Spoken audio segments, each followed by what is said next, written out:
नमस्कार, आप सभी के अपने चैनल जय गुरुदेव उत्तराखंड पर एक बार फिर से बहुत बहुत स्वागत है।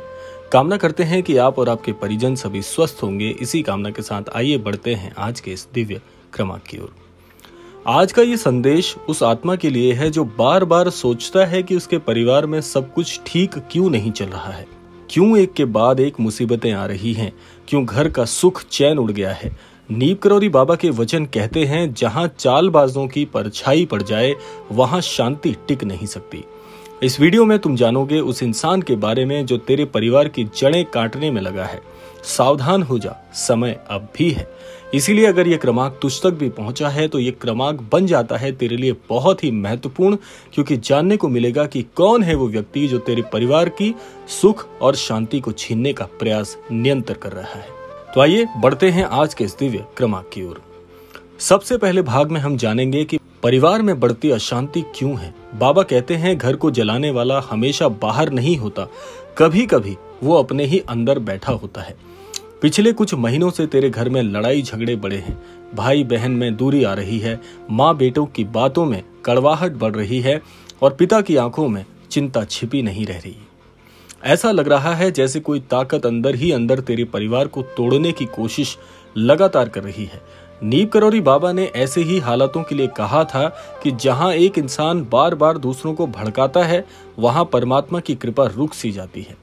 इसीलिए अगर तेरे घर में ये सब कुछ हो रहा है, समझ जाना कि घर में कोई ना कोई बुरी शक्ति प्रवेश कर रही है। दूसरे भाग में हम जानते हैं वो इंसान जो तेरे परिवार का विनाश चाहता है।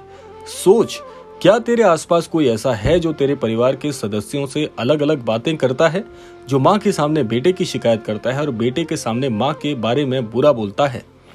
बाबा कहते हैं, जो जुबान से मीठा और मन में जहर रखे वो इंसान सबसे ज्यादा खतरनाक होता है। ये इंसान तेरे घर का ही हो सकता है, कोई करीबी रिश्तेदार, कोई पुराना मित्र या पड़ोसी। वो लगातार ये चाल चल रहा है कि तेरे परिवार के विश्वास को कैसे तोड़ा जाए। इसीलिए सावधान होने के लिए क्रमांक तुझ तक पहुंचा है। अब जानते हैं कि चालबाज की चाल भला क्या है। महाराज जी के अनुसार जब घर में कोई प्रतिदिन कलह पैदा करे तो समझो वहां कोई काली बुद्धि काम कर रही है। ये चाल बहुत धीमी पर घातक होती है। वो इंसान तेरे घर के लोगों को अलग अलग भावनात्मक रूप से कमजोर करता है। बेटी को लगता है माँ उसका साथ नहीं देती, बेटे को लगता है पिता उस पर विश्वास नहीं करते, और फिर घर सिर्फ चार दीवारी रह जाती है, परिवार जैसा कुछ भी नहीं होता। अब जानते हैं बाबा के वो संकेत जो बताते हैं कि इस परेशानी से कैसे निपटा जाए और इस परेशानी का सबब क्या है। बाबा के अनुसार ऐसे इंसान की पहचान कुछ विशेष लक्षणों से होती है। पहला, वो हर बार तेरे घर में झगड़ों के समय मौजूद अवश्य रहता है और मुख्यतः झगड़ों की वजह भी वही व्यक्ति होता है। दूसरा है, वो अक्सर तेरे परिवार के राज दूसरों तक पहुंचाने का काम कर रहा है, बड़ी ही चतुराई से। तीसरा है, वो तेरे परिवार को अलग अलग समय पर अलग अलग सलाह देता है और कहीं ना कहीं चाहता है कि तेरे परिवार में फूट पड़ जाए और कहीं ना कहीं रिश्तों में दरार भी आ जाए।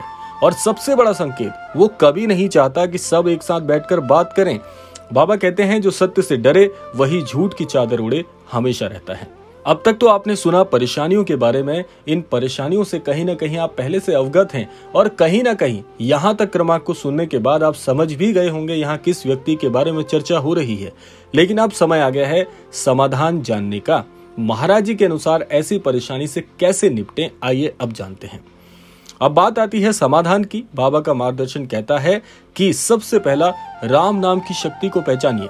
सुबह उठकर 11 बार राम राम का जाप करो। ये परिवार में सकारात्मक ऊर्जा लेकर आता है। घर में चलने वाली हर प्रकार की चाल, हर प्रकार की परेशानी से आपको मुक्ति दिलाता है। इसीलिए अगर आपने इससे पहले कभी भी प्रभु श्री राम जी के नाम का जाप नहीं किया है, आज से अभी से ये प्रण कर लीजिए, रोजाना सुबह उठकर सबसे पहला काम प्रभु श्री राम जी के नाम का जाप करना परम आवश्यक आपके लिए बन जाता है। दूसरा है, तुलसी के पौधे के आगे दीपक जलाना। ये नकारात्मक ऊर्जा को रोकता है। रोजाना इस उपाय को इसलिए भी मैं बताना चाहता हूं क्योंकि ये एक छोटा सा उपाय इतना शक्तिशाली है कि आपकी बुद्धि से बहुत परे ये उपाय आपके जीवन के लिए सबसे महत्वपूर्ण उपाय बन सकता है। तुलसी का पौधा जिस घर के आगे लगा होता है वहां किसी प्रकार की नकारात्मकता टिक ही नहीं सकती। इस छोटे से उपाय को हर कोई व्यक्ति कर सकता है। ऐसे घर में जहां तुलसी का पौधा मौजूद होता है वहां आधी से ज्यादा परेशानी तो घर के अंदर प्रवेश कर ही नहीं पाती। तीसरा है एक साथ भोजन करना, यानी कि महाराज जी भी कहते हैं कि एक साथ खाया गया अन्न बिछड़ी आत्माओं को जोड़ता है। इसीलिए एक साथ बैठने का प्रयास करें, एक साथ भोजन करने का प्रयास करें। धीरे धीरे सारी चीजें अपने आप सुधरती चली जाएंगी। ऐसा माना जाता है साथ में भोजन करने से आपसी मतभेद खत्म हो जाते हैं, आपसी परेशानियां खत्म हो जाती हैं और प्रेम बढ़ता है। इसीलिए बहुत ही दिव्य उपाय ये भी है। आइए जानते हैं चौथा उपाय क्या है। चौथा उपाय है बहुत सरल, उस इंसान से दूरी बना लो जिस पर आपको शक है कि ये आपके जीवन में प्रगाढ़ता को समाप्त करने का प्रयास कर रहा है, जो सबके सामने अच्छा हो लेकिन अकेले में जहर उगले। ऐसे व्यक्ति से आज से अभी से अपना पूरा संबंध आप छोड़ दीजिए और उस इंसान से दूरी बना लीजिए बिना किसी व्यक्तिगत मतभेद के, क्योंकि ये चौथा उपाय आपके लिए सबसे ज्यादा आवश्यक है। और यहाँ पर जानते हैं महाराज जी की चेतावनी और आज के इस क्रमांक का सबसे महत्वपूर्ण संदेश महाराज जी आपके लिए क्या कहते हैं।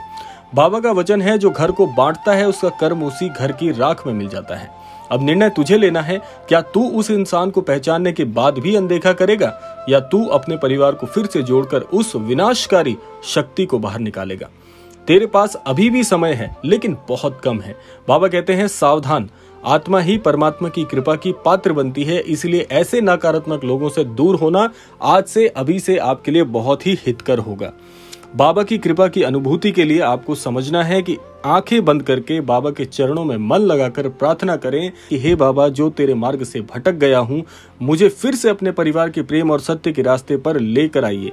तेरे घर का हर कोना फिर से मुस्कुराएगा। तुझे ये प्रार्थना करने के बाद एहसास होगा, परिवार फिर से एक होगा देखना, और वो इंसान जिसकी चालबाजी ने स्थिति तेरी बनाई है वो खुद तेरे आत्मबल से दूर भागेगा।